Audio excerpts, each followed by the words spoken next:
Miniature Market has thousands of board games at discounted prices. Click the direct link below for Captain Flip or any other game.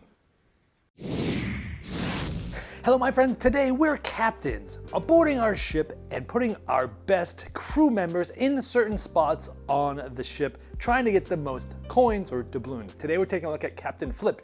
This game was just nominated for the Spiel Des Jahres Game of the Year in Germany, one of the biggest, probably the most prestigious award in board gaming. It was just announced yesterday, and at the time of doing that video I had not had a chance to sort of play this, but I have since. So here's my review. I'm going to show you how it's played. I'll see you on the other side.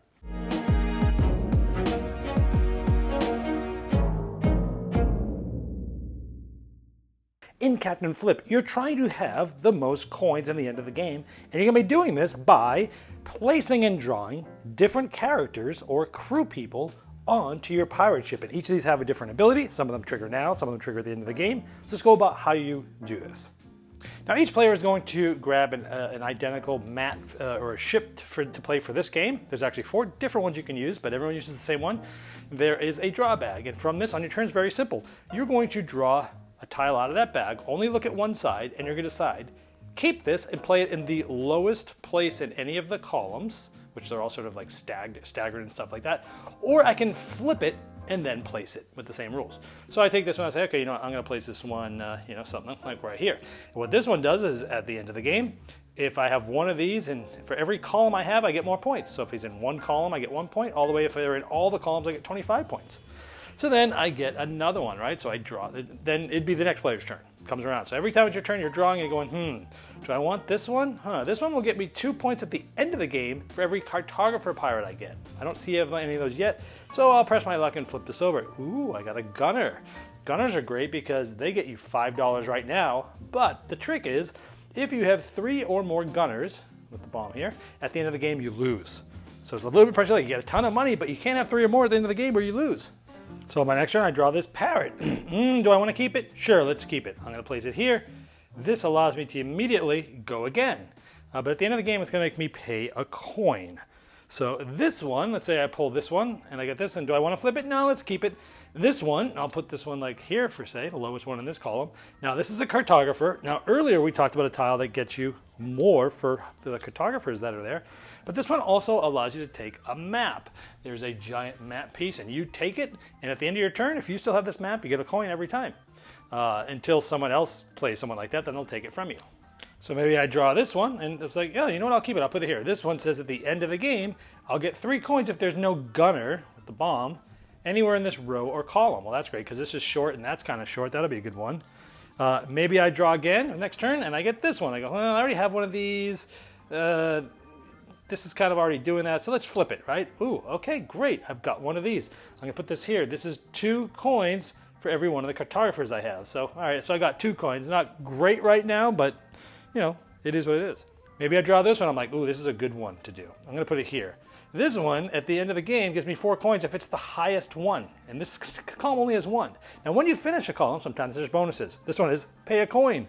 But it was a good one to put here because it was quick and easy, and now I've already got his end game sort of covered. Maybe I draw this one, and I'm like, oh, well, I've only got one of these. I got the coins before. Let's flip it and see what else I got. Ooh, I've got a monkey. Perfect. I'll place it here. Monkeys are great because they allow you to flip something that it's adjacent to. It also gets you a coin. Well, I'm going to flip the gunner. It already got me the 5 coins immediately, but if I get too many of these, I'm going to lose. So the monkey is great to flip those. Oh, and look at this. I immediately get to trigger this. 2 coins for each one of those, so I'll get another 2 coins. Let's say on the next one, I pull this, and I'm like, oh, the monkey, I could put it here and flip this one. That might be good, or maybe, yeah, let's do that. I'll put the monkey here, and then I'll flip this one. All right, great. So now I've got 2 of these, so now I've got 4 points at the end of the game. Maybe I get this one. I'm like, I don't really want to play a parrot because it's going to make me go again, and the game ends when someone has filled 4 columns. I've already got 2 of them filled. I want to get more points, so maybe I'll flip it. Oh, great, I get the cook. I'll place him here. This gives me 1 coin for everybody in this row. I get 1, 2, 3. Right there, I'd get 3 coins. Now again, anytime you get to the top, you get different bonuses. Like this one will get you 3 coins. Now this one will get you 2 coins for every completed column, like 1, 2. If this one was completed, you get 3 columns times 2. This one will get you a coin for every different character in this column. And again, the game ends as soon as somebody gets their 4th column filled, and then you play to the end of the round. Then you add up your gold, and remember, a lot of these have end game things here. Like this one's going to get me 4 coins. This one's going to get me 4 coins. This one is going to get me 3 coins if there's no bomber next there. So that's pretty much it. Whoever's the most coins in the end is the winner. Now there are 4 different types of mats you can play on. Again, every player plays on the same one, the same game, but you pick which one you want to play on. So they all have different sort of layouts, different backgrounds, different bonuses, and so that varies the game up quite a bit so that you have 4 different sort of little mini games to play with it. And now there is a great player aid that tells you what all the bonuses do for all the boards. And this is great too, because it tells you exactly what all the characters do, so you don't have to worry about passing a rule book around. There's enough of these to put next to every player. Yeah, as I mentioned, this game was just nominated yesterday for the Spiel Des Jahres Game of the Year in Germany, the most prestigious award in board gaming. And at the time, I went through all of my predictions and commentary, but this was the only, the only game of the main nominees and of the 6 nominees that I had not played. At the time of making that video, well, now I've had time to play it, but if you wanted to see all of the other nominees and such, it's on my channel. You can click that up there and look for that, because you can see all the different nominees. Now about Captain Flip itself, let's first talk about what I liked about it. First of all, very approachable. This is the lightest of all the ones that are on the Spiel Des Jahres nominee for good. Very approachable. I mean, and they have good player aids. So for someone that's learning a new game, which a lot of the Spiel Des Jahres is about, is giving a game to someone who doesn't play games, allowing them to learn it from the rules and be able to play it. This is a very approachable game, and the player aids are really good. It tells you what all the different crew members do. The game has simple turns. I mean, literally, you are taking a tile from a bag, looking at one side of it, and deciding to place it in the lowest column on any of them, or flip it over and then place it. That's it. That's all you're doing. Simple turns. But there are some thought-provoking things going on there.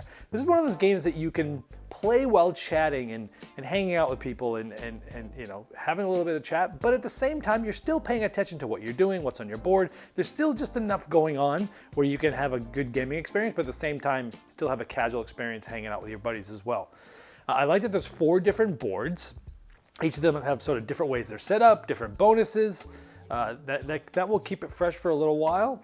The game is definitely easily expandable with more boards, possibly more crew members to make and things like that. Probably be maybe a standalone where you can mix everything together, but you can have a second one as well. I think I could see that happening, because you don't want to dilute the combos that are there or the way things work together.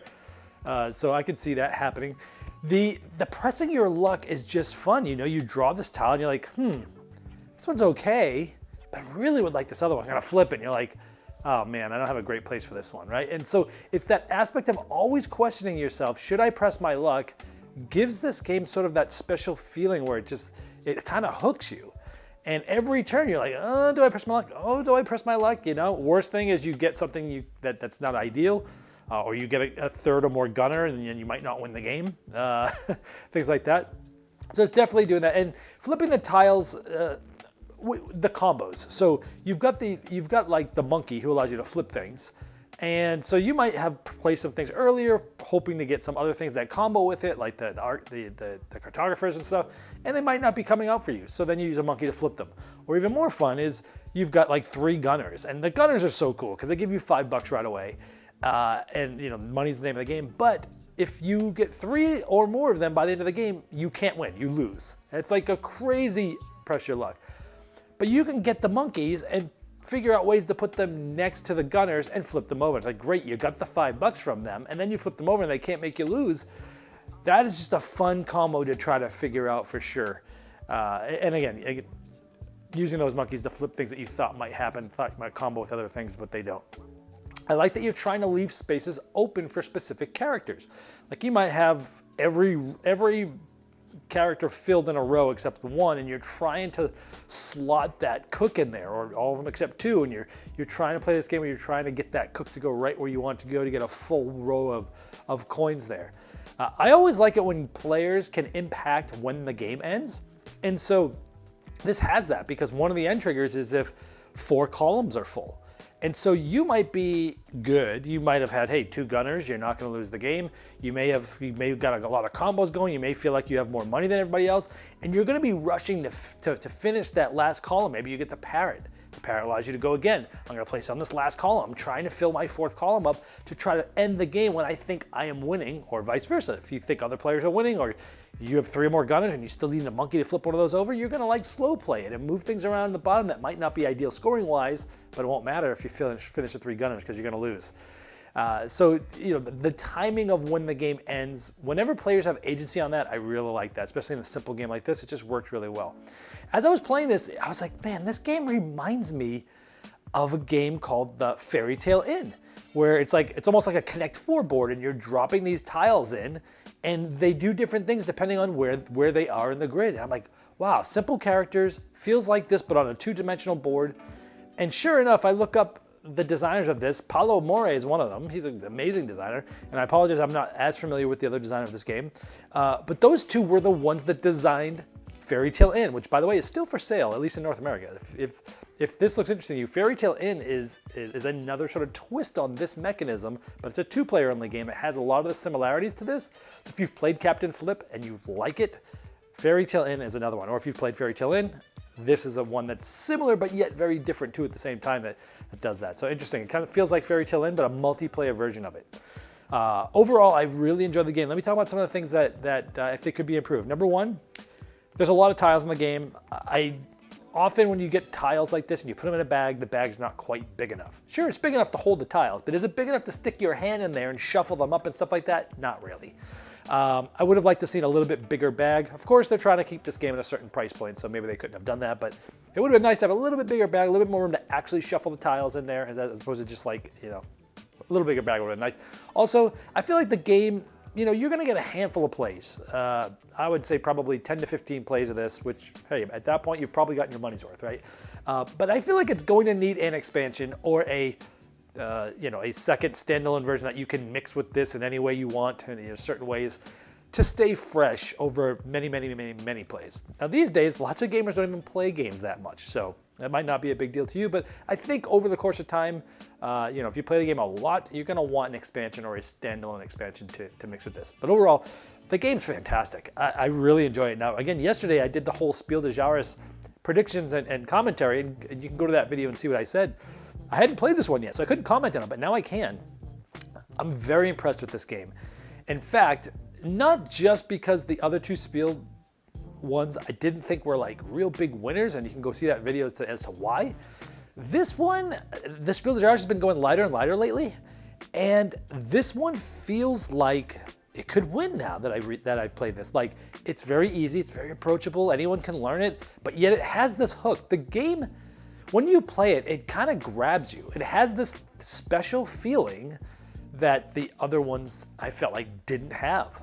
Are the other ones deeper games and better games? Yes, I think so, but this one is more fun.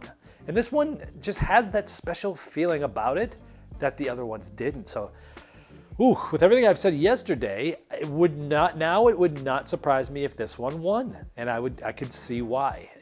Darwin, I thought that was going to be the one that was going to win, but that one just might have a little bit too much going on, a little bit. This one is just so approachable and so easy that it wouldn't surprise me if this one won. But for all these reasons, the game's fantastic because I could play it with non-gamers and gamers and still have fun both ways. And it's unique. This one's gonna stay in my gaming library, which doesn't happen all the time anymore. It actually happens pretty rarely. And because of that, we're gonna give it a Saxophone Serenade. So here we go.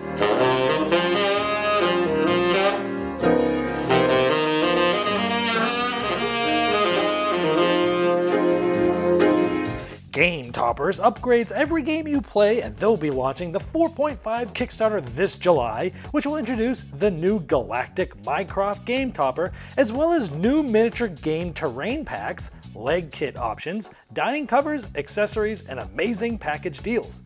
Game Toppers will be at the Origins Game Fair in Columbus, Ohio, June 19th to 23rd at booth C2119, where some of these new items will be demoed, so stop by there or check them out at GameToppersLLC.com.